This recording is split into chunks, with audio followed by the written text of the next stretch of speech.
ওম নমো ভগবতে বাসুদেবায়। রাধে রাধে বন্ধুরা, চলে এসে একটা নতুন ভিডিও নিয়ে গপুর সাথে। প্রথমেই গপুকে তুলসী পাতা দেওয়া গঙ্গা জল দিয়ে স্নান করিয়ে দিলাম। আজকে আমি গপুকে একটা হলুদ রঙের বস্ত্র পরিয়েছি। তাহলে চলো গপুকে তাড়াতাড়ি সাজিয়ে নিই। জানো তো, একটা কথা আমি খুব বিশ্বাস করি, আমাদের কাছে যদি গপু না আসতে চায়, আমরা যতই চেষ্টা করি না কেন, গপু কিন্তু আমাদের কাছে ধরা দেবে না।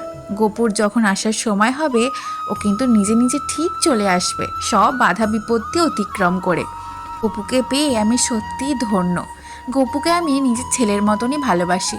যখনই কোনো বিপদে পড়ি, গপু কিন্তু আমায় রক্ষা করে। আমি এখন গপুকে খেতে দিয়ে দিচ্ছি। দিলাম জল, একটা মুসুম্বি লেবু, আর দিয়েছি লাড্ডু, বাতাসা, কাজু কিশমিশ, চকলেট আর লজেন্স। গপুকে ফুল দিয়ে সাজিয়ে দিলাম।